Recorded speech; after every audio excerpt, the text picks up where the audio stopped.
Great. Well, thank you for joining us today, everyone. I'm Sinclair Erdwin, the Deputy Director at AIA-DC, and I have a little bit of admin today before we get started. So first, a quick legal disclaimer. By participating in this webinar, you are granting your permission to be recorded and for the recording of you to be distributed as AIA-DC and the Washington Architectural Foundation may choose. As I said throughout today, we want this to really be a discussion, so feel free to put any thoughts or questions for the panel that you have in that chat box, and make sure you change it to sending to all panelists and attendees so that we can all see what's going on. And at the end of the presentation, we'll have some time for Q&A. If you'd like to turn on your audio and camera during that time and ask the panel a question, please raise your hand and I will help you through that process. And with that, I think I will turn it over to Mary to get us started.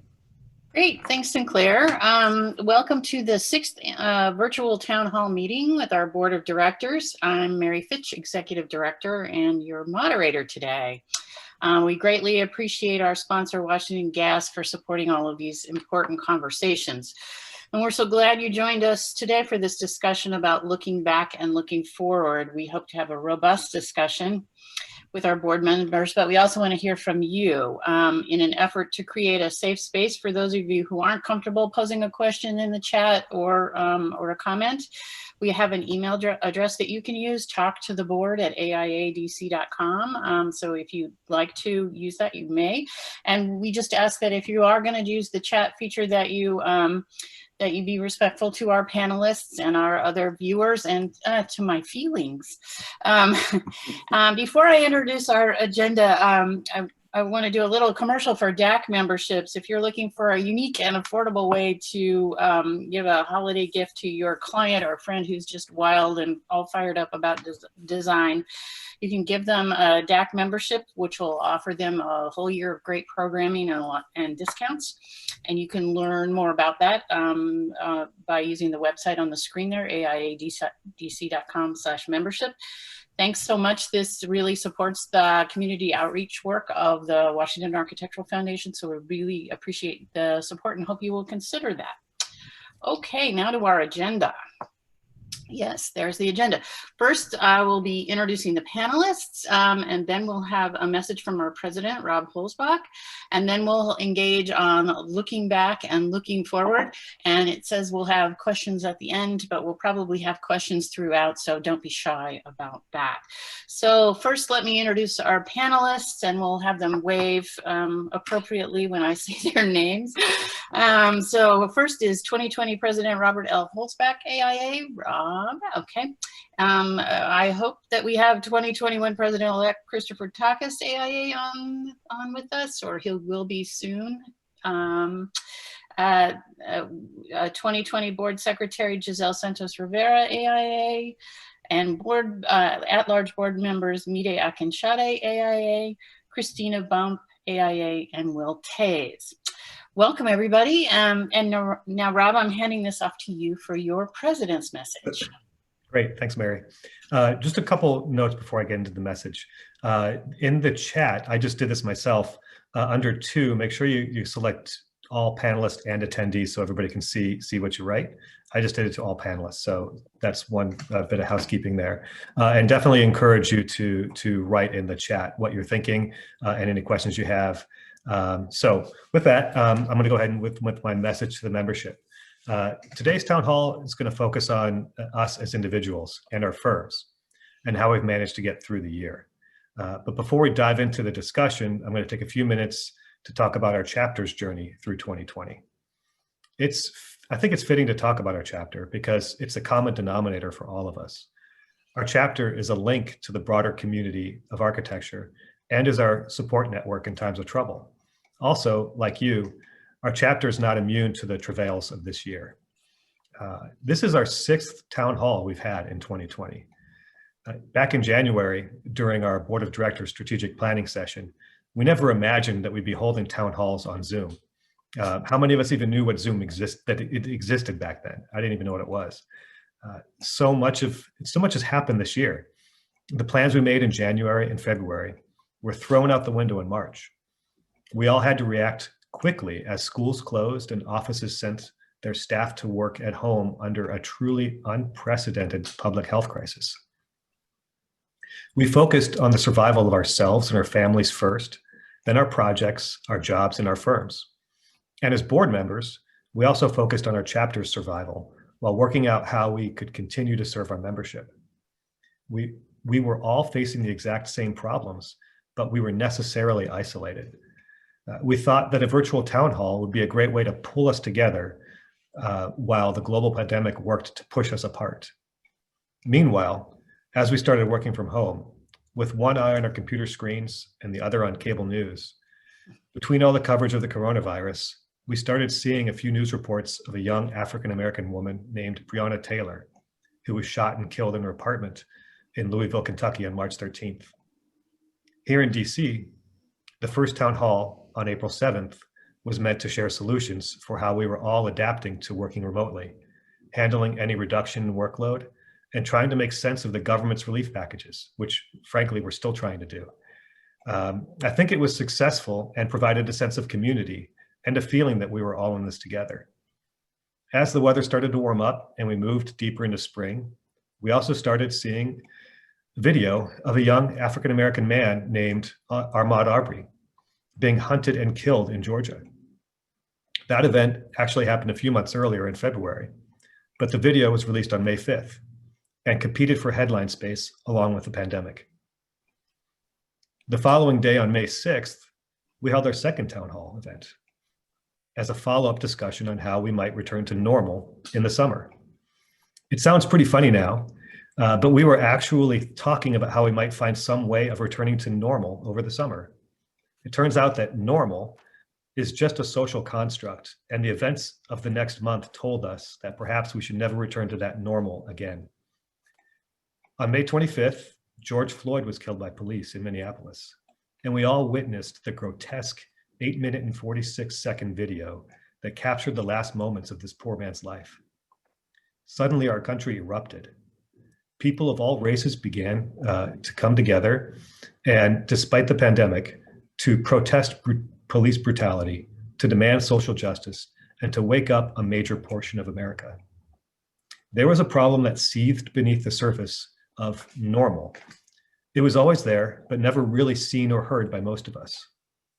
Day after day, people protested, including many protests in Washington, D.C. As a board, we knew we needed to address this issue as well, because our profession was not immune or innocent of the inequity, injustice, or exclusion that was so blatantly being pointed out. On June 1st, we had our first meeting to plan the next town hall event, which was meant to be a listening session on social justice. As I was writing my remarks for that town hall, I watched the police clear Lafayette Square of peaceful protesters with tear gas and riot control tactics, followed by a ridiculous photo op in front of St. John's Episcopal Church. A week and a half later, our town hall on June 11th had over 700 viewers on Zoom and Facebook Live. I was stunned and gratified that we could reach such a broad audience and feel the responsibility to make sure action comes from that discussion.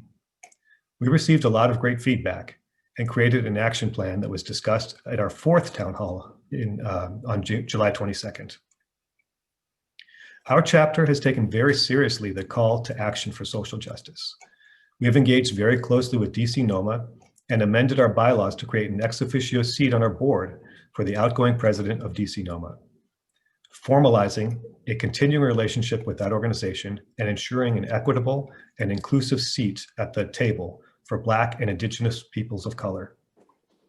Our committees, LIDEA, the Latin American Interior Designers, Engineers, and Architects, the Equity Committee by WIELD, and the AADU, Asian American Designers Union, teamed up with DC NOMA on multiple occasions to produce many fantastic programs focused on social justice.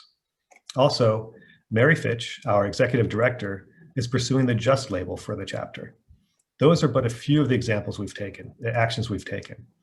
As a chapter, we know that social justice action will be measured in years, and we are committed to the challenge.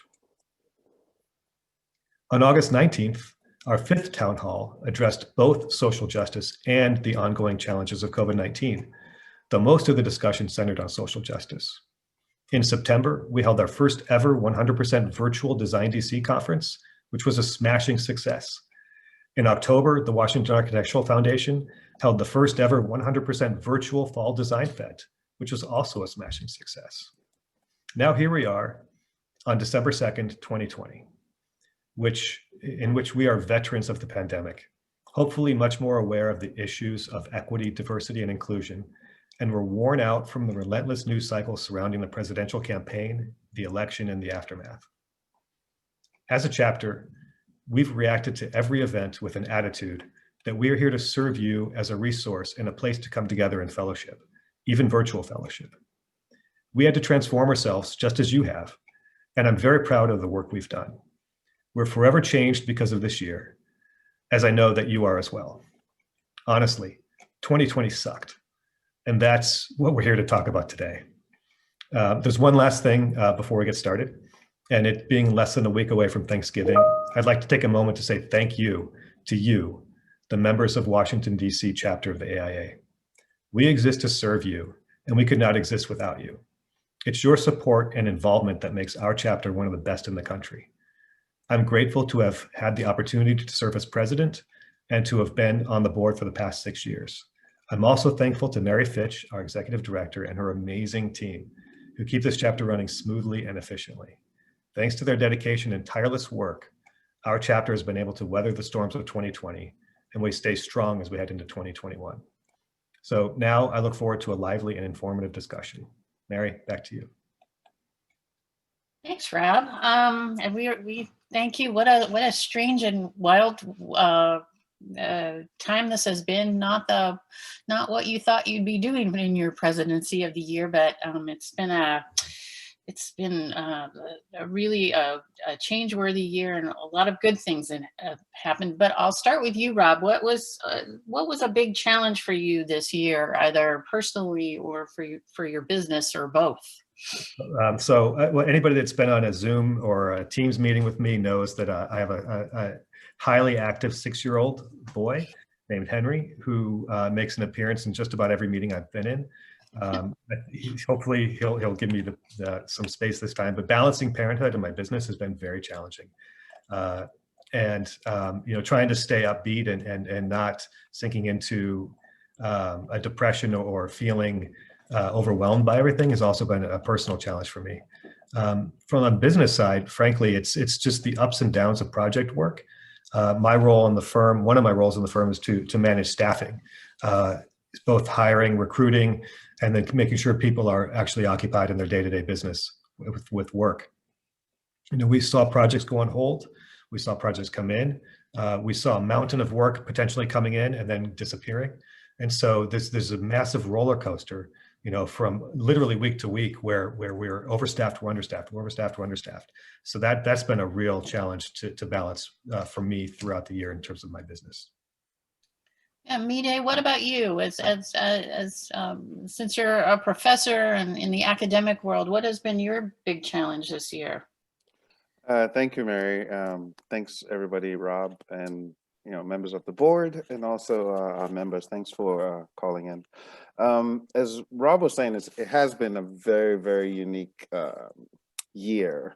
It's going to go down in memory for us all. In some regards, you don't want to say that you're, like that Chinese proverb that says, not to live in interesting times, right? Like, we happen to be living in this very interesting time, and we're here to witness it and bear witness.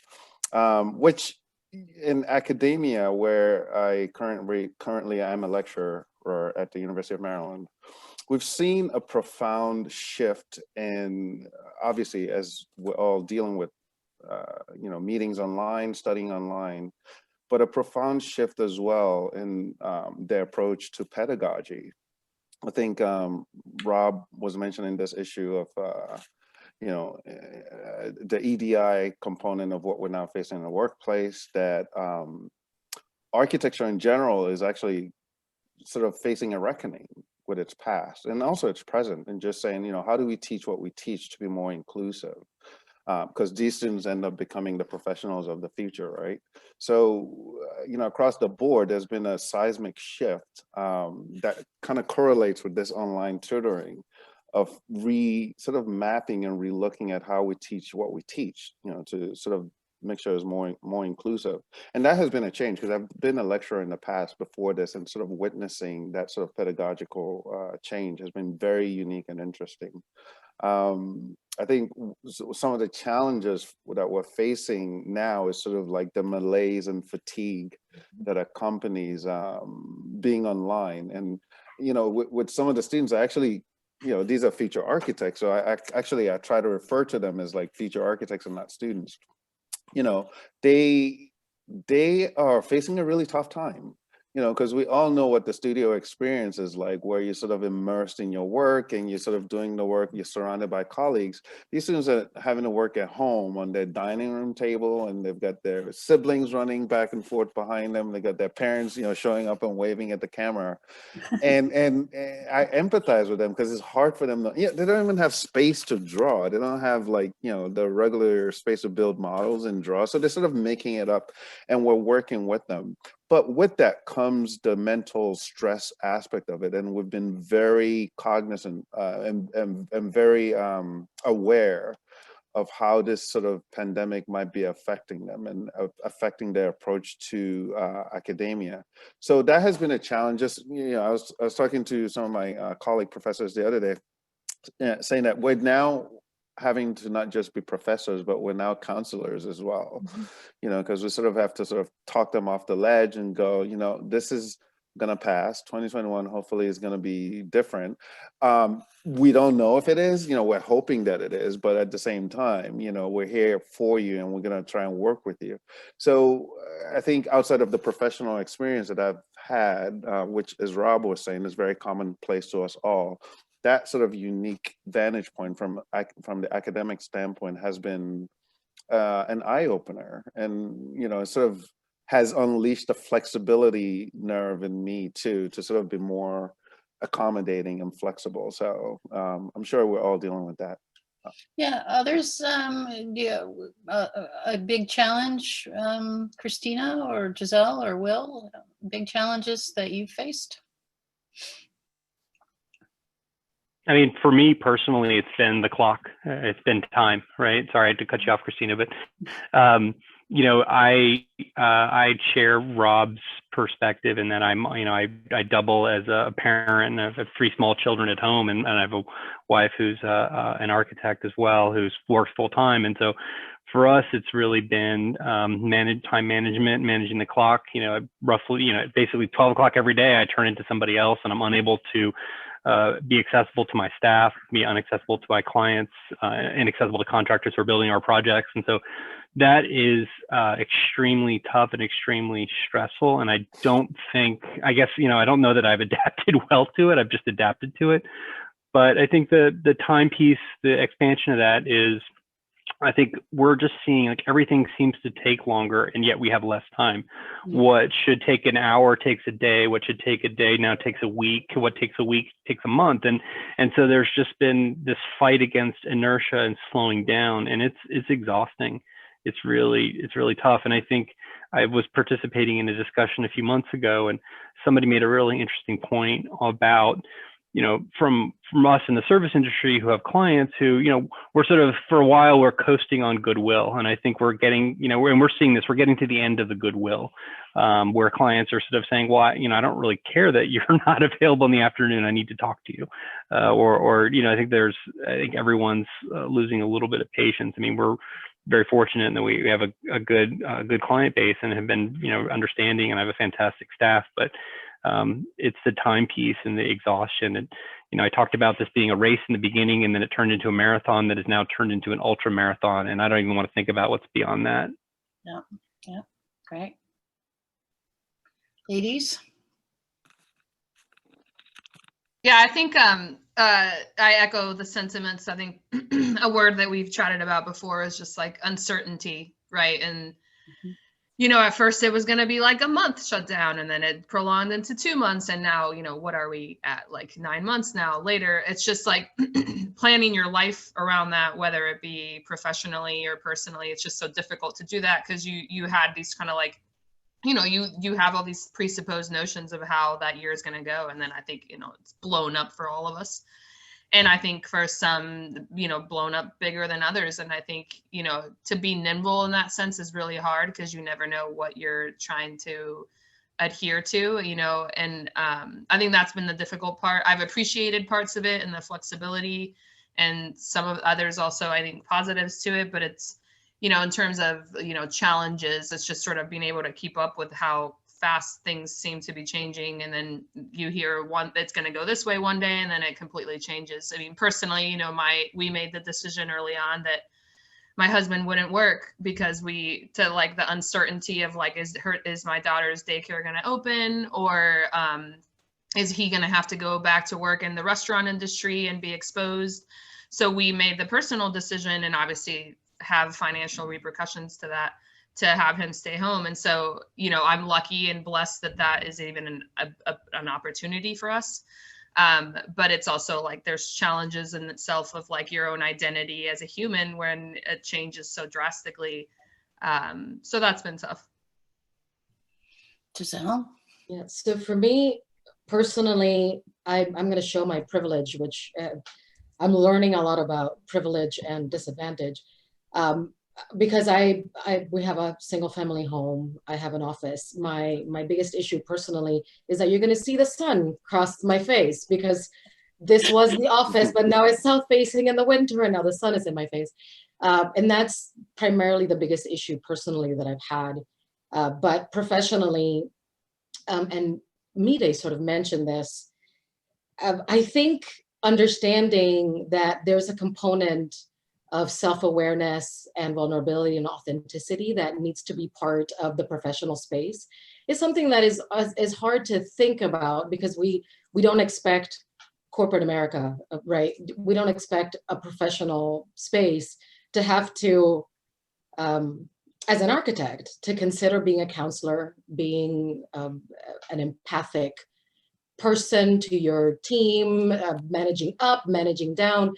So having to own professionally how to provide people with the tools to understand, to better listen, to better acknowledge other people's privilege or disadvantage, how to really talk about equity, and particularly digital equity. Not everybody has access to consistent and like an opportune Wi-Fi, available computers, and not only a student, but young professionals, or even like Rob and Christina mentioned, like kids. And that space, having to acknowledge that that space was previously somewhat sacred, and now it's part of who you are when you come to the office. So that blurring that line, but also owning that on the professional space, like we need to own a bit of that responsibility to make it more equitable and empathic.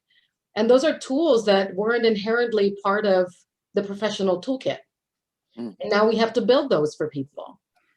So that's through my lens of being the director of JEDI at HKS, is how do we really create a space that is truly psychologically safe, that lets people say what they really want to say, devoid of what's happening, and still allow things to happen and be innovative and creative and challenging.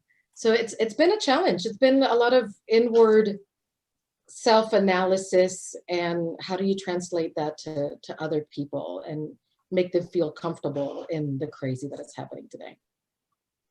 Yes, why don't we move to mental health for a moment? As I've shared with all of you, one of my coping strategies is spending way too much money at White Flower Farm buying plants and bulbs. I don't know why I've started doing this, but somehow it makes me feel better.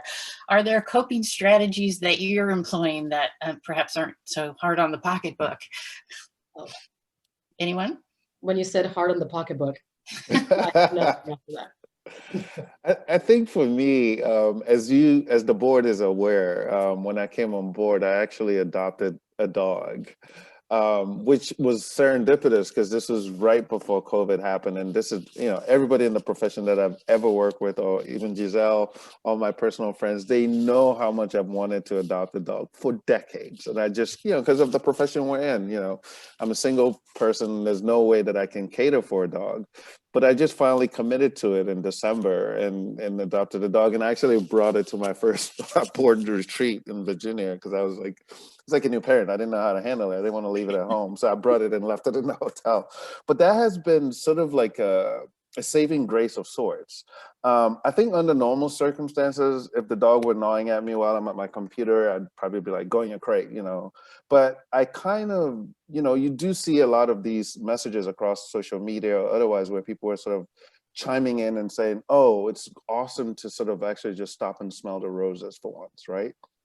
And any opportunity to walk the dog outside, to just get my face and sun away from the pixels of the screen, I look forward to, because I don't do it every so often, but it's sort of like when it's time to do that, everything else I put aside and I just go, let's take a pause, let's walk the neighborhood. I've lived in my neighborhood for like over a decade. A lot of the buildings I'm seeing for the first time as an architect, because when you're in your car, you drive by these buildings, right? And I'm like, wait, where did that building, So in a sense, it's sort of like the serendipitous saving grace that's allowing me to actually reconnect, right? Where you sort of taking advantage of these little blessings. And I try to advise people to sort of look for that. Mary, I'm glad that you've got the green thumb. Then like I'm not sure I do. but yeah, I think what this at the end of all of this, and everybody keeps saying back to normal, back to normal. I wonder what that normal is actually going to be like, because I think I don't want to say we've been blessed, because obviously with 200,000 people perishing and losing their lives, you can't consider that a blessing under any kind of stretch of the imagination. But at the same time, I think, as Christina was saying, she gets to work at home and spend time with her daughter and her husband. So there's been like these mini micro blessings that I think if we choose to focus on those and sort of leave everything out there, I've found it very helpful, because otherwise we can easily succumb under the weight of it all, especially with the TV over there and CNN and the doom and gloom. So these little blessings, I think, that have serendipitously dropped out of this whole pandemic, I think is something to be reckoned with. Yeah, I agree with that. I don't know if you noticed that there was, traffic behind me, and that's just common. And I think it kind of goes to what Giselle said. It's like your personal and private has sort of blended. Yeah. And I appreciate that. Like, we're human beings. We like, you used to be so separated where like, you have your work at work and your home, and you don't, you might talk about it with some people, but you don't, that your family is separate and your personal stuff. And I think like, I appreciate that I can go downstairs and like, wrestle around with my daughter and then come right back and be the professional self. And even when she kind of comes into camera, I don't, it's just showing you a glimpse into my day-to-day life. And that's like more honest, I think, than there's more honesty in that sense where we're all vulnerable in that position. We all have people we're taking care of. We all have things we struggle with. And it's like, it brings them to the surface. I think what's hard is like, now that, in the professional world, it's like, it's a lot of times we're doing all these virtual meetings. And I think to bring in that personal talk, it doesn't happen as naturally maybe sometimes as it did, say, in the office when you're like walking to get a coffee and you just like chat and like there's these informal run-ins that no longer happen. You have to make them happen virtually a lot of times. And you have to talk about these informal things instead of just like work in a different way. And I've found myself especially with people I manage, like really noticing that there's something off here, and like making sure that I'm checking in with them on personal stuff too, not just like do these tasks. Because I think like it used to happen more fluidly physically. And now virtually, it's like I've had to reassess the way I meet with my teams, how often I do it. I think they've become much more like short bursts, but every day. To just check in instead of like you would have your like weekly meeting or something like that. I think that's changed. I've had to be nimble in this and how I communicate with others virtually that I don't think I understood at the first couple of months of the quarantine. So it's like, I I do appreciate the flexibility and being able to cope. And I think that's my coping strategies, like being able to spend time. I think before I always was stressed that's like I'm away from my daughter for 12 hours a day. I used to hate that. And so like, I love that it's right here. I go outside a lot and like, or work out and try and cope. And I think in that way, those things used to be more stressful. Like, oh, I have to fit this in because I'm commuting and I did it. And now because I feel like there's just like an ease of like when I do that, that doesn't have to be at 5 p.m. It can be whenever if I have a gap in a meeting. So like there's, and like I'm more crafty. I'm like making dumb little Christmas crafts and like, it just feels like there's more time for that instead of being stressed and like running from one thing to the next. So in that sense, I do feel really privileged that like I appreciate those things. And in some ways I like it better than before. Like I don't want to go back to that. And so it's like, what does that mean moving forward? Yeah. Right. Sometimes I wonder what we were so busy with, you know, I mean, Right. there's a lot that were we really accomplishing anything more? Will, what are your thoughts on that? I mean, I think from a coping strategy, I think one thing that's, you know, kind of goes a little bit back to the familial aspect, but, you know, part of my goal in the afternoon when I'm spending time with my kids is to get outside. And so I've been able to do that and kind of incorporate that into my daily routine. It's been extremely helpful. And I definitely, you know, undervalued that experience, you know, getting outside and doing it before, because you would, you know, and then pre-COVID, you would come to the office in the morning, you leave in the evening, and you know, if you're lucky, if you went outside for lunch. Now I'm, you know, outside, you know, for over extended periods of time, making sure that they get their time. But I think what's really been amazing to me is the plethora of outdoor spaces that we have within, you know, half hour, 45-minute drive of where we are. I mean, there's just an amazing diversity of outdoor spaces. You know, we just on Sunday, we went to a little Anne Arundel Park right on the Chesapeake Bay and spent the day on the beach. You know, it was just fantastic. And I never would have done that before, because I sort of have to figure out these, you know, I have to program these places to go. And so we open up the Google map and we look for the little thing of green and then just start, you know, click and go there and check it out. And so I've seen more of this area in the last 9 months than I've have in the 15 years or 16 years that I've been in DC. And so, you know, I'm very jealous of Mire's background, because that's where I'd like to be all the time. But I think there's something to be said for forest bathing and getting outside. And I think the coping strategy for me has been that, which, you know, in the beginning, it kind of stressed me out because I would constantly look at my phone or be kind of engaged mentally with work, and have, you know, figured out a way to sort of distance myself a little bit and really take advantage of that outdoor space and outdoor time. How about you, Rob? What's the good? What have you learned that you'll hold on to? By the way, I was taking notes on coping strategies. I don't think I have that's a skill I just don't have, I think. It's just been sort of frantic kind of 9 months, frankly. So the good, I guess I'll turn it away from myself and think about the business. You know, I think the good is that we've been able to open eyes, myself included, to what it means to be able to have a flexible work day and week, and that, you know, we don't have to be chained to our desk. And, you know, my firm, for those who don't know, we're moving into a new office space in the spring. We literally during in the depths of the pandemic, we signed a new lease for 10 plus years at a new space, and so it was pretty gutsy commitment in all of the uncertainty. And, you know, our new space we're building in, and we're discussing how in the future we can work remotely, and building what we've learned from this experience into the new space that we're going to be in. So I think that's definitely the best outcome that I can think of from all of this. In addition to, you know, what I mentioned in my opening remarks about, you know, hopefully there's more understanding of, you know, equity, diversity, and inclusion. That I think hopefully that becomes something that is just the new normal in terms of discussion in the workplace, and it's not just something that fades away. Yeah. Yep.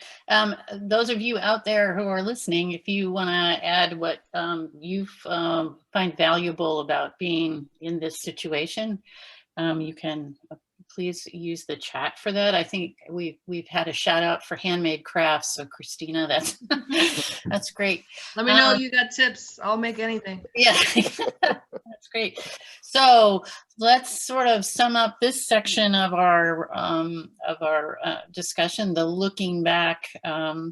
If you had one word, and you can't use the word dumpster fire because it's 2 words. If you had one word to describe 2020, what would that word be? Giselle, I'm going to start with you.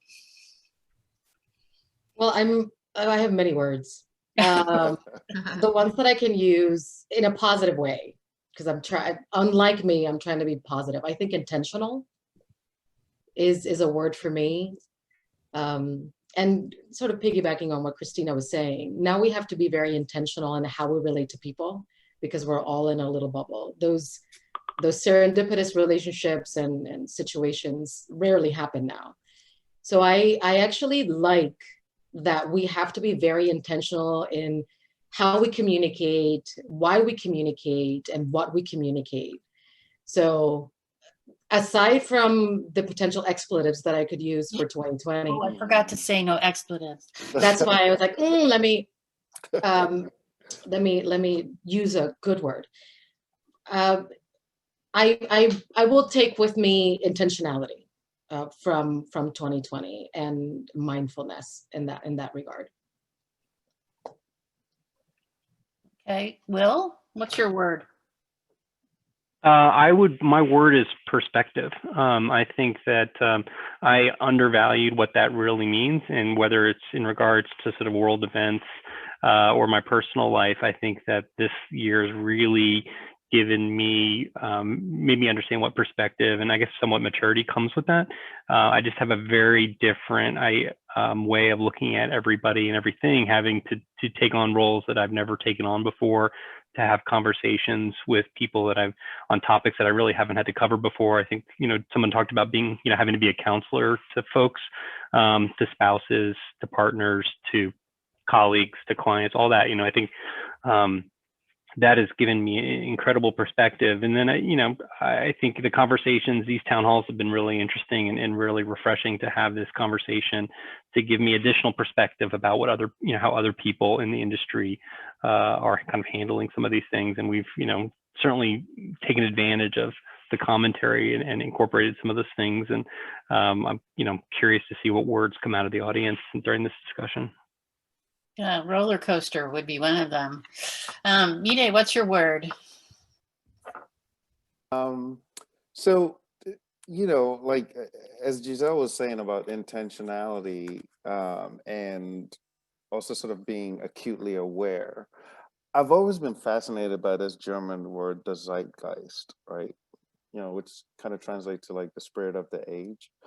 The fact that we're all with, I said in the beginning, sort of, may you not live in interesting times, or may you live in interesting times, which kind of speaks to that word, the zeitgeist. I find it very peculiar and interesting, just in terms of us being in the midst of something that's going to change the course of humanity for forever. We're sort of pondering, what's the work environment going to be like? Are we, Rob was saying this aspect of his office, now signing a 10-year lease. Some of the panels that we've had in our town halls have sort of revolved around what the state of work is going to look like in the future. What's the state of healthcare going to look like in the future? What's the state of politics going to look like in the future? So it seems like everything is being affected by the pandemic that's going to change us all moving into the future. I think we keep saying we're going to return back to normal. All we have to do is just walk down the street and see that normal is not there anymore.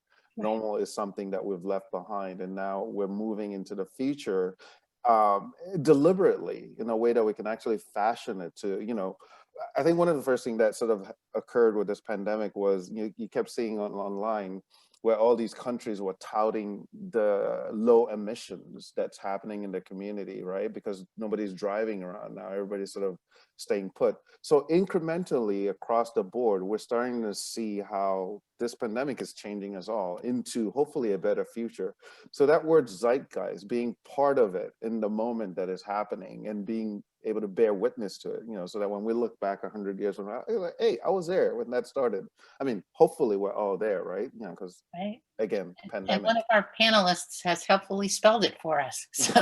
Oh, nice. Yeah, there you go. So I'm fascinated by that word, and also glad that we're all here, safe and well, and to be a part of it. So that word reckons and means a lot to me. Christina?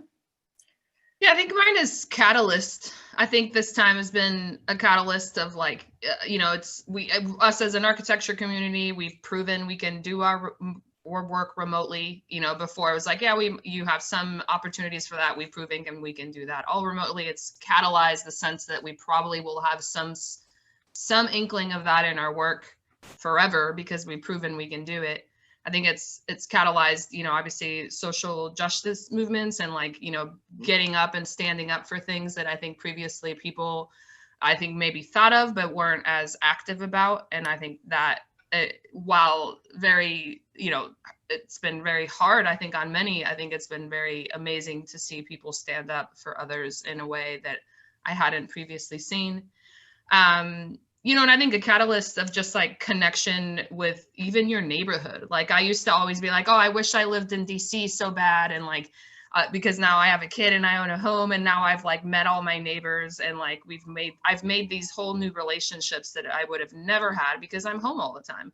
And you walk out your door instead of like traveling somewhere for work, it's right there. So there's been a different sense of connection with my immediate environment.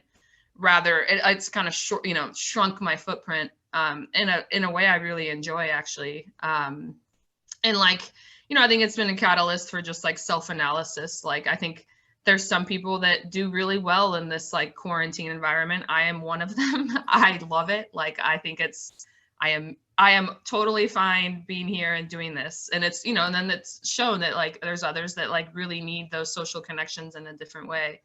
So how do you build that in this changing time? So yeah.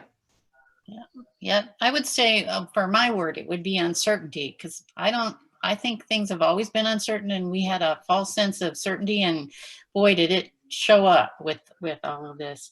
And Rob, I did ask you your word, didn't I? No. Oh, please let us hear your word. So my word is empathy. It's something that I think we've all learned something about. By either through wonderful examples of seeing empathy or seeing examples of a complete lack of empathy and what that looks like too. I think we've all had to reach down and get a sense of what that is when you just understand that, the restaurants down the street, that are closing up, and what happened to all those people who lost their jobs, and, trying to put yourself in their positions and understanding that, they need support and those businesses need support. And so ordering that pizza on a Friday night when you're still kind of terrified of am I going to get COVID-19 from the box? So there's that sense of like putting yourself in other people's positions. We've had to do that very, very directly. The entire social justice movement is an exercise in empathy. And then again, not to get too political, but the whole campaign was a direct kind of example of what it means to be empathetic and what it means not to be empathetic, and what comes from that. Well, in classic form, my husband, who is upstairs on the next floor, is now having a webinar of his own. I'm not sure if you can hear it, but I certainly can. So we will move on. So now we've done all the looking back. Now we're going to get our crystal balls out and put our turbans on and think about what we're going to do for the future. So let's look forward to 2021. So let's talk about some of the big initiatives of this year and how we can keep them front and center. For example, how are we going to make social justice a priority? Anyone? So, I've talked about this a little bit, and I think that one of the things that I'm interested in, particularly, as a board member moving into 2021, is an acknowledgement of, not so much an acknowledgement, but their shortcomings, particularly in smaller firms who don't have the resources. Like I am, a Jedi role is yet another title that I would be holding in a small organization. And so I think trying to figure out ways that we can provide resources to smaller practices that can bring some of that perspective. I think the August call, we talked about some ideas, but for me, I'd really like to see how we can help bring that and carry the idea of perspective and empathy throughout, not necessarily all smaller firms, but certainly making that those kinds of resources available to folks who, don't have the organization behind them. Great. Others? Are there ways that I think that with the fact that the chapter is going through the JUST label, if only that it's so arduous and I'm not going to let it go because it's such a big process, we will be thinking about it. But others? I was going to mention the same thing. So thank you, Mary, for highlighting the JUST label. I think there are opportunities of engaging with systems and frameworks that are out there that support that mindset. So a lot of what is behind the Jedi framework or the mindset is just understanding what it truly means and your place in it. It's really understanding what equity means, what justice means, and how you can build that sense of Jedi framework through belonging. So what it really, it's a way of creating a new language that we embed into what we do. And there are resources out there that are not terribly expensive, and there are also a lot of consultants that are readily available to do this work. But I think at the core, it needs to be an understanding that it has to align with the values of an organization. You have to be very intentional in saying, these are our values, and this is how the Jedi lens overlays onto these values. And that's what's going to mean for us as people, for us as team members, for us as leaders, and for us as people that deliver a product that is supposed to make sure that it touches on health, welfare, and safety of everybody. So it's really thinking about our role through this lens and the impact that we want to make on the world. And I know that it's colored for many, many things, our education, where we come from, our view of what an architect does. But if we align that with the values of an organization and then just assign somebody to do a little bit of work and pull resources together, I think we can come a long way. But it has to be, like I said, it has to be very intentional in aligning that value with our value proposition as professionals at the end of the day. Great. And how do you think the social justice movement might change architecture and urban design? I mean, how might it affect the actual work you do?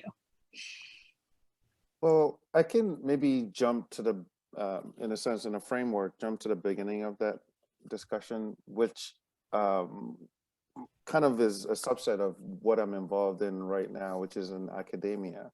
And as I was mentioning before, because these, I mentioned, and somebody actually wrote in the chat, I try to be conscious of how I refer to the students as future architects. I try to instill it in them to just look, for them to actually start thinking of them as owning that role, even while in academia.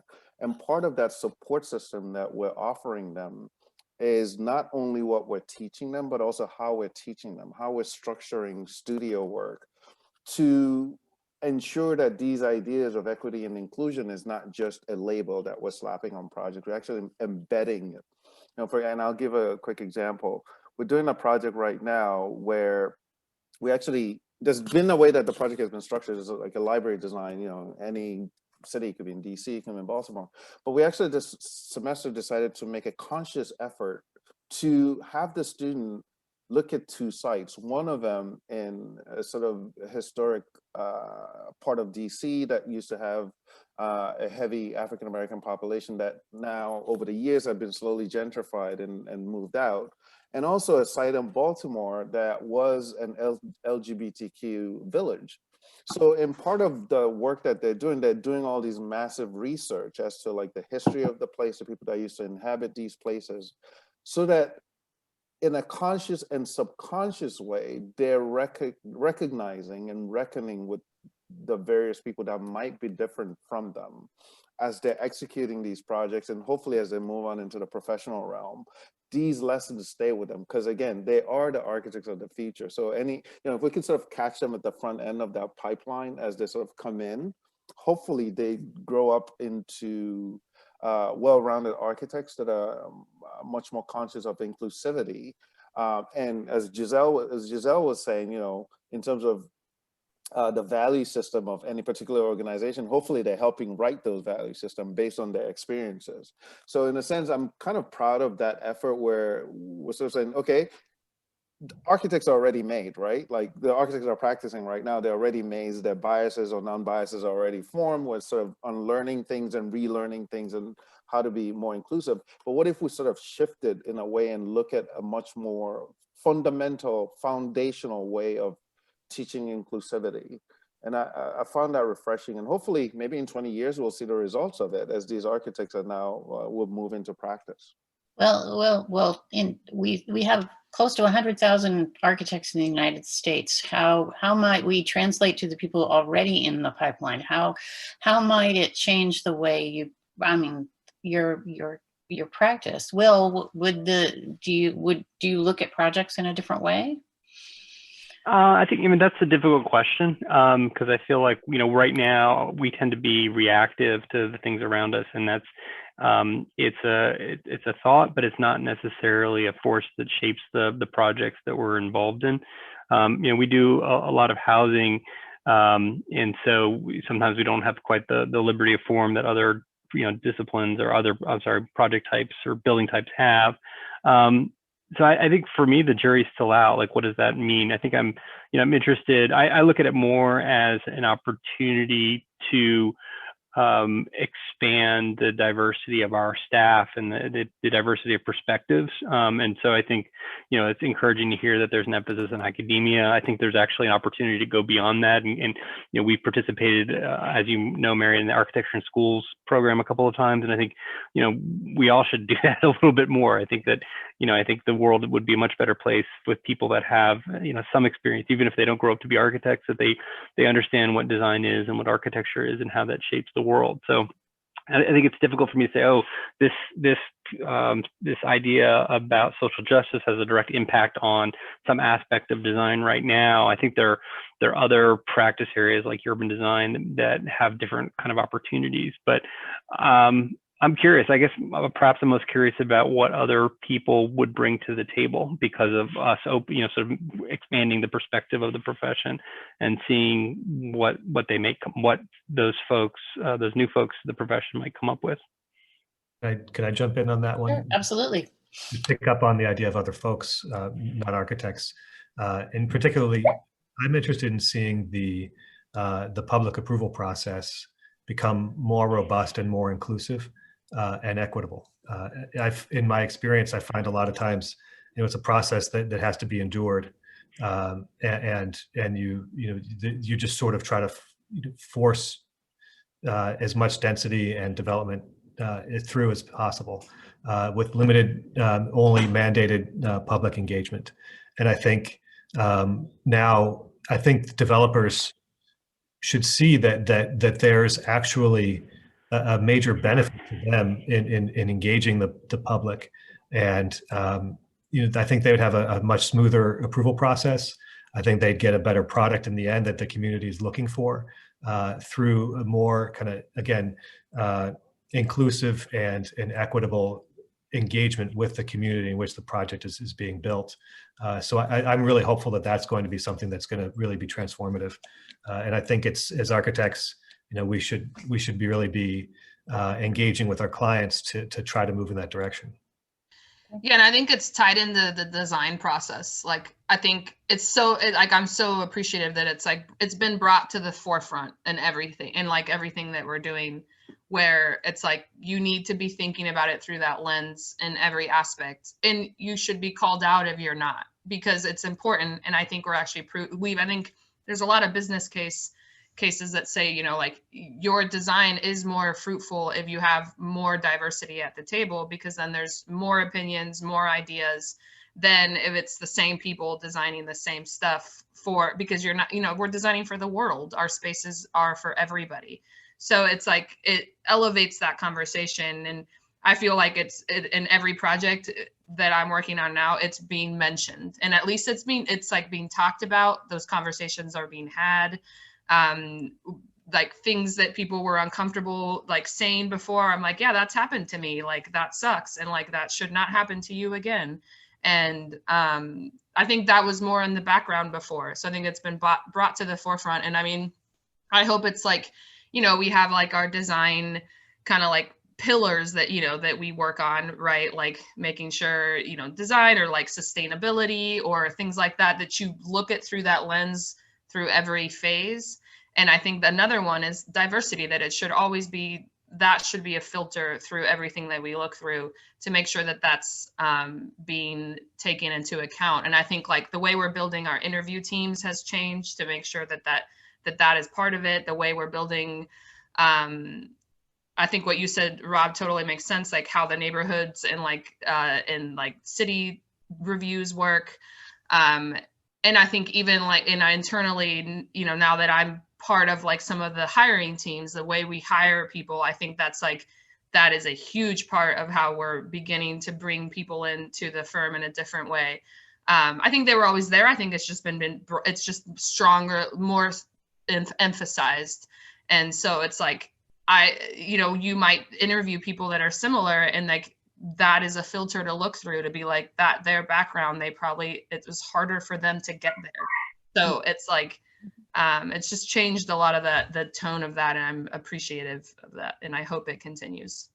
Great. I'm gonna just share my lens on those two things. Spot on, Christina. I think when we talk about justice, for me, there are several lanes that we want to acknowledge. One is that you need to know where your place is. So you need to have your house in order. You need to create justice and belonging in your organization in order to be able to facilitate that kind of conversation with your clients and create that level of understanding in your communities and with your clients. So it's sort of two things that have to go in tandem. You have to get your house in order. You have to figure out where you stand, understand your metrics, understand how you're building that sense of equity, inclusion, and belonging in your firm to facilitate the authenticity, that vulnerability that then will translate into a product, right? If you are not in that mindset, then you can't be the best facilitator, the best convener, and the best collaborator with your community, and then get all that feedback to create the wonderful design that they deserve. Because even if we're creating iconic buildings, they do have an impact on communities long term. So I would love the conversation to be more about how do we create those two things together? How do we get ourselves to be champions of justice and champions of the Jedi mindset, and also do it through who we are in our work? How do we bring everybody into the table? How do we acknowledge who's not at the table? How do we make them visible? And that's always an iterative process, because we all have our biases, our constant biases. We're human beings. So I would love for us to acknowledge that because we deliver a product that is used by everybody and hopefully endures, we create justice, or we enable justice, or we disable justice by not being intentional in what we do. So I want to tie what I hear at times, the disconnect. Well, my scope as an architect is this.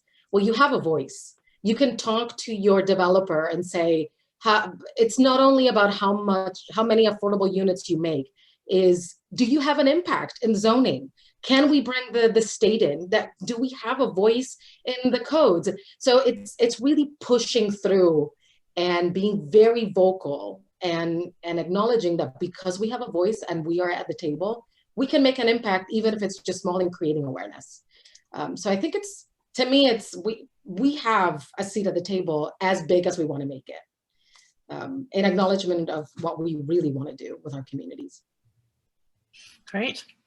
Well, Switching to another topic, some building typologies are going to be weather this this pandemic and the economic downturn much better than others.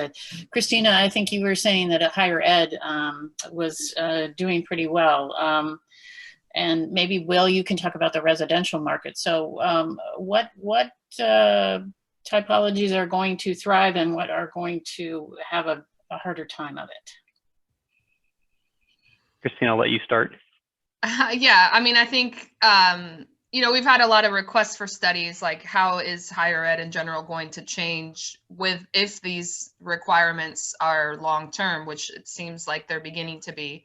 You know, what is education going to look like in terms of large classroom layouts? Are you not going to do that? And it's more of a hybrid layout where you have smaller get-togethers and your online classes are the larger, you know, more general level subjects. And, you know, but I have seen a big push of, like, you know, we have obviously at Smith Group a lot of projects ongoing, and they're pushing forward pretty much in the same pace that we were before. So we have not seen a slowdown in work in terms of quantity, and like there's still RFPs coming out and we're still interviewing. It's just that the way we're doing it is remotely.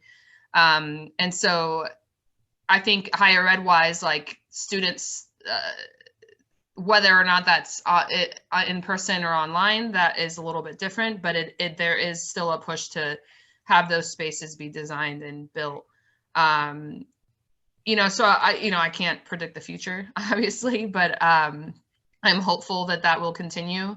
I think what's hard is that some of the projects are starting and stopping. So like we'll get a big push and then like have to stop. And like what Rob was saying earlier, then you need a bunch of people and then you don't need them. And then you need a bunch of people.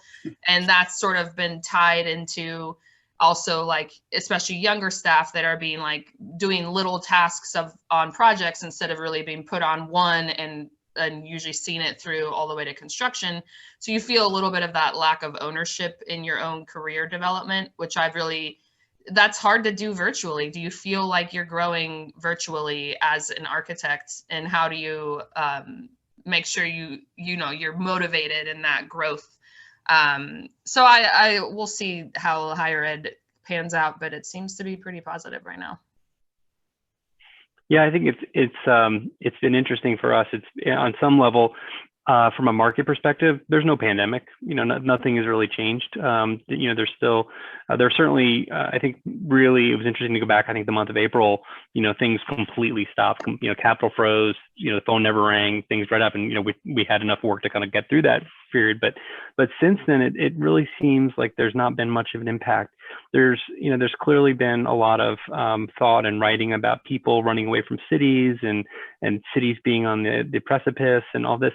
We're not seeing that. I think we're still seeing a level of interest for people. I mean, the work that we do, really is summed up in missing middle. So we do sort of housing from 2 to 3 units up to 40, 50 units. And so we're seeing that space as full as it's ever been. Some of the players have changed. You know, some folks have gotten in a little over their head, or they've had projects that have been slowed down, or that kind of thing. But I think overall, on the demand side, we're still seeing it. I think on the execution side, you know, we're definitely seeing the impacts of COVID. You know, we've had multiple subcontracting crews be infected and have to put a job on hold for multiple weeks. And, you know, one case, the concrete company just disappeared because of COVID, because the owner died. And so we're seeing material shortages. We're seeing, you know, material price increases. Like there's a whole sort of, I can opine about the price of lumber for longer than I should, but I think, you know, you're seeing a manifestation on the building side that hopefully as we get closer to vaccine implementation and that all kind of smooths itself out. But I think what's encouraging for me is that the demand isn't there, that people haven't been scared off, that people are still interested in living in a city and ultimately making a city a better place. And I think it dovetails nicely into this idea about trying to make the city more inclusive. So I think that the continued interest gives me lots of hope, and the idea that we're trying to create a more inclusive society also gives me great hope to the future. And Giselle, I suppose healthcare is doing well. Healthcare is doing quite well. It's complex, of course. There's a lot of re-envisioning of the current spaces and planning for the future, acknowledgement of what's happening. For us, what I've heard, the two typologies that have been hit the hardest they have been hospitality and venues, and obviously you can probably imagine why. So a big conversation now is, well, how do you re-envision sports, big venues, big sports venues? How do you think about creating a similar experience in some form or fashion to what we wanted to have when we go see our favorite sports team? How do we do that virtually, or how do we incorporate something into the physical space virtually? It's very interesting because it causes a lot of innovation to happen now that you're forced to think about things differently. And hospitality, of course, hotels, it's kind of complicated. Trying to envision what that will look like. So everything has sort of slowed down to get a better understanding of what the pandemic's going to do, how to create better solutions if we want to think about potential pandemics in the future, which are unfortunately likely. So those have slowed down, but healthcare, pandemics, unfortunately, are all about healthcare. So right now, it's more incredibly, right now, a big conversation is about labs in space, knowing now the new vaccines and the requirements for the vaccines, that some require negative, something terrible like freezing temperatures and a lot of ice.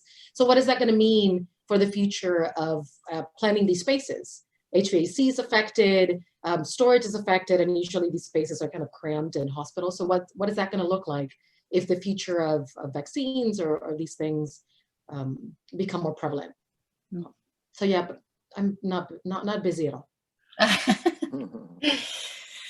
So I'm going to jump into, go ahead. So office, we haven't talked about the office market, where Right. we all work in offices and we're not working in offices now. Well, I guess maybe you're in your office, perhaps. So there's the ground up new construction, and then there's the repositioning of older assets. And along with repositioning, oftentimes comes, what does the developer do with this weird space on the second floor that nobody wants to lease? They do spec suites. And so I'm actually seeing, spec suites still a huge interest in that. And so I think in the short term, spec suites in terms of, architects moving into repositioning and then doing spec suites and that type of work, even, much larger than you would expect, like in the 2,000, 3,000, 4,000 square feet, up to 15,000 square foot spec suites are being done. And so I think that's going to continue to go forward. On the building side, the new construction side, there's certainly movement in terms of looking at doing studies and feasibility for sites. People, I think, are hesitant to move ahead until they know that there's going to be leasing activity. I feel like there is a huge pent-up demand that will kind of really hit us in, hopefully, in the late second quarter into the summer, based on the optimism and good news coming with the vaccines. So office, I say hang on. I think it's going to be come back pretty hard in the middle of the year. But until then, I think it'll be a lot of studies and a lot of chasing things and getting ready for new work to come a little later. Wow. How about client interaction? Once social distancing is no longer in place, do you think the pandemic will have a lingering effect on that, or will we rush headlong to meet in person right away? Do you think what might normal look like with regard to client interaction? I mean, I think one of the real blessings of this experience has been the prevalence of what we're doing right now. Video conferencing. I think that if you told me a year ago or 10 months ago that I would be conducting most of my day in front of a camera, I would have laughed and said, "You're totally nuts." No one would, not only would I not do it, but no one would actually take me seriously. And I think that I think there's still a lot of value in face-to-face. I think there's absolutely value in going and looking at a project site or a building or getting the experience of the context. But I think there's a lot of the interactions. I think everyone's gotten comfortable with it. I think one of the undersung roles that we all play is we're all producers, right? We have to make this technology work, and in order for us to come off as being somewhat competent. And I think that investment will pay off in the future, because I think, you know, I see probably at least half, if not more, of those interactions continuing this way. I've got clients who sort of, oh, I really appreciate that a meeting that used to take 2 or 3 hours now takes 45 minutes because I don't have to drive in from, you know, wherever I was coming from to your office or meet you at a site or whatever. You know, one of the most interesting things I saw was, I think it was in Fairfax, where there were the plumbing inspectors were actually doing inspections remotely, right? They were walking around with the superintendent. I don't know that that's going to stay with us forever, but it's a really interesting idea that there's some portion of this interaction can be done via video conference. I say that, but I'm also completely exhausted of Zoom, and you know, more often than not, I spend the bulk of my day in front of a camera, which can be a bit much. But I think it's going to be interesting to strike that balance and see how that pans out. Yeah, I think it's going to have to be a paradigm shift, right? You know, before, when you have a team meeting and somebody gets stuck in traffic, you know, they feel like it's the end of the world, and you know, there's email galore that follows that missed meeting. You know, sorry, I missed the meeting and all that stuff.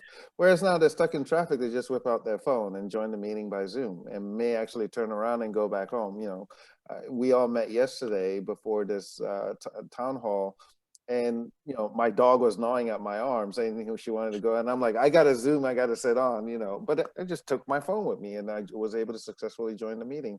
So I think there's a lot of flexibility and inventiveness that's going to come into how we meet. I don't think it's going to go back to what we used to have, because people haven't, you know, it's sort of in human nature. We've tasted it.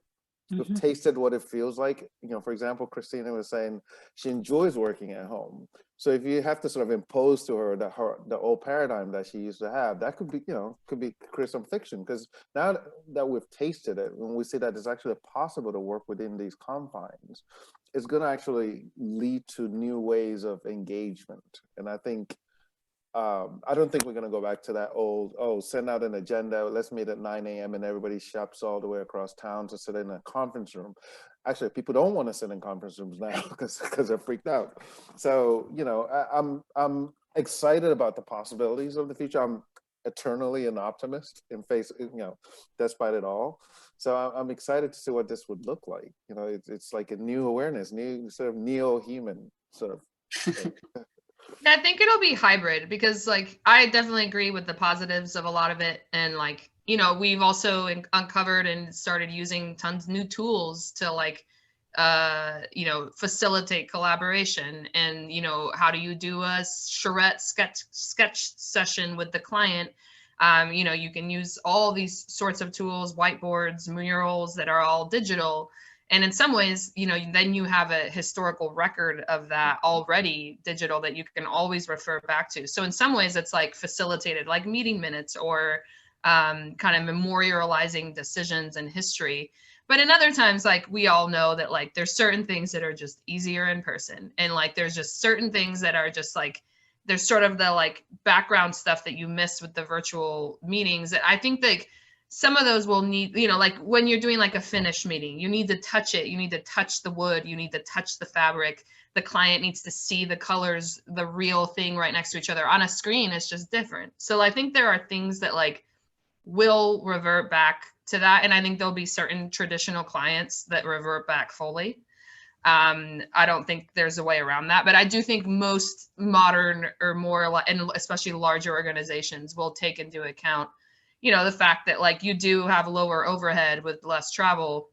You can save money on that and still accomplish the same work. So why spend all that money there? And so I think there'll be like, I think a hybrid that will come back. And I think same with working, like where we are and where we're sitting.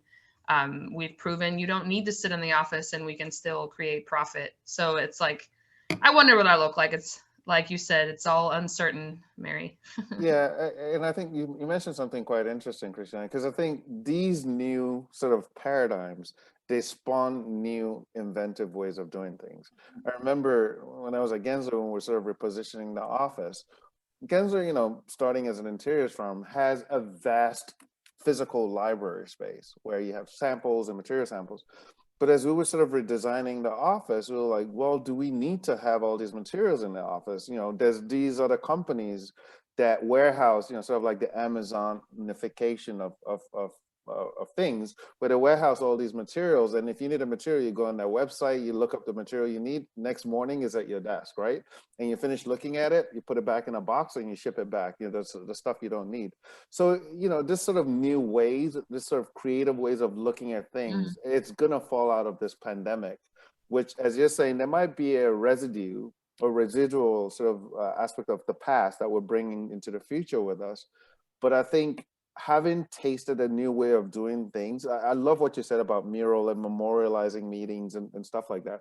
It just creates new opportunities of doing things that we now look back on and go, wait, why did we ever do it that way? You know, like we could have been doing this all along. Yeah, So and like virtual reality and augmented reality, like we're definitely in the infancy of using those tools. And it's like there's so much opportunity there to do all that stuff and not actually have to be in the space, but walk around and understand, you know, do a client walkthrough and they're there. But it's like you have to get, I think people are definitely more readily willing to do that, when before it was like, why do that? Let's just go in person. Right, So, right.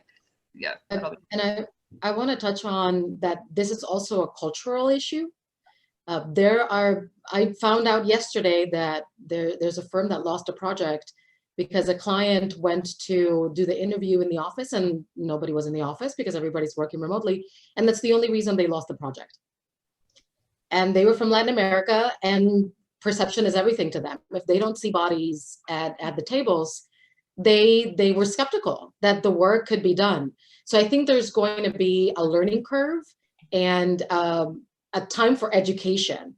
But that's going to take some time. It's like anything, like Revit. It took years for everybody to go, of course, everything's going to be Revit.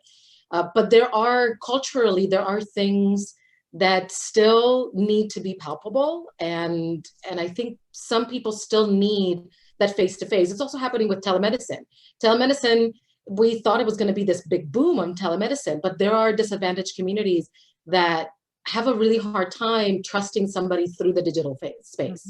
So there's going to be a lot of nuances to the conversation, but inevitably there are ways of innovating and making things more feasible for everybody, but it's going to take a learning curve to make a lot of these things more normative, because there's still a lot of cultural components and perspective and that fall into perception and how we feel about connectivity. Well, I need to move to my last question, but while I'm doing that, if anyone out there in our audience has questions, please put them in the chat. So we talked about what word was your word for 2020. What do you predict will be the word of the year for 2021? Rob, you're muted. You're muted. There you go. Yes, I think unmute would be my word. Actually, I make a joke, but I think I'm actually going to roll with that one. I'm going to say unmute. We're finally going to be back out there and unmuted. Okay, great. Christina? No, I don't have one yet. I hope it's growth. I hope it's growth in the sense where we've, adapted and brought the lessons we've learned, the positive things from this. And I mean, hopefully there is a vaccine and we're not still having to be quarantined, and hopefully people really take it seriously. And growth in the sense of how, inclusion and diversity really is ingrained in what we're doing. And then, I don't know, growth in that I'm 6 months pregnant and I'll have another baby. So that's one danger in being home all the time. That's great. Congratulations. Nide, what about you? Again, as a perennial optimist, my word is, I'm fascinated with this word, emergence. Sort of like emerging into the other side of things, right? Like this whole seismic event, not just COVID, like the social issues that we're dealing with. It's almost like we're punching through this sort of event, and we're going to emerge on the other side, hopefully for the better. And I have so much faith in humanity and what we can do, and what we're capable of. You know, what we're capable of, obviously in a positive way, but also in a negative way. And hopefully that we latch on for our own, what's the word I'm looking for our own long, you know, our own lasting on the planet, that we sort of emerge much more wiser and much more creative. So I'm excited at that prospect. Great. Giselle? Hopefully it's resilient, like truly resilient. At the core of resiliency is that we can weather any pandemic and come out on the other end being spectacular, amazing, and wonderful, and learn from these opportunities. I was going to say adaptation, but I think growth is a better word. So Christina beat me to it. But hopefully we understand the real value of being truly resilient, what it really means to be able to weather as a professional, as a person, as a partner, as all of these things, and yeah, come out this better than we started. Right. Will? I think the word that I've written down yesterday was stability. I've never been more excited for boring, mundane, stable environments of, you know, I had this, my kindergartner's coming up on a birthday, and we asked him, well, what do you want to do? And his response is, I want to go to a restaurant. And I was like, wow, you know, like, so do I, but it's like, it was just, you know, the idea that it's not so much a return to what it was before, but a return to some sense of stability, and that there's some sense of certainty. I mean, I think your point about we've always been in uncertain times, but I think that there's an idea that we can look back, you know, having our kids go back to a school, and we can go back and go to public spaces, and we can go into a conference room without feeling strange, or, you know, we can just interact with people again in a more stable fashion is the word that came to my mind when we discussed it. Yeah, I think my word would be meaning, because we have never understood the Constitution in a way that we have as we have this year. Never have we understood voting. Never have we understood privilege. And I think if we can keep that sense of understanding the meanings of all those things, and using Will's word perspective, that will be critical. So we have about 6 minutes. And I don't see any questions in the chat box. Maybe our audience has Zoom fatigue too. So to any of you on the panel, would you like to have a few last words? Rob, you want to send us off with something inspiring? Yeah, sure. I feel like I've been a little like not as excitable or exciting as I could have been during this thing, and kind of still overwhelmed by 2020. Mm-hmm. So one of the things that we talk about a lot, and we've mentioned many times, is that as architects, we are agents of change. And we do have, and I've said it before, I'll say it again, we have a special kind of perception among the general public that we're smart and sensitive and problem solvers. There's this innate trust that the public has in architects. And I think that we need to leverage that. The notion of the citizen architect is a powerful one. And I would love to see our membership and anybody that is an architect or interior designers, anybody in the design world, frankly, getting more involved in their community and in being those agents of change. So I guess that would be my message to the membership going into 2021. Great. And I should let you know that we took our agents of change and put it all over the front window, and our social justice message is all over the front window at DAC. We're not at DAC, but at least the sentiments are blazoned across 60 linear feet of storefront. So what we believe in is right out there on the street. I kept saying that we needed t-shirts, but I think putting it on the windows might be a little bit more powerful. So with that, unless I see a question come up in the next 30 seconds, I'm just going to say thank you to all the panelists, and thank you all for tuning in, and happy holidays, everyone, and keep the faith. There is an end now. My sister who lives in Britain can go get her vaccination soon. And we won't be far behind. So happy holidays, everybody. Thank you all. Thank you. Thank you. Thank you. Bye.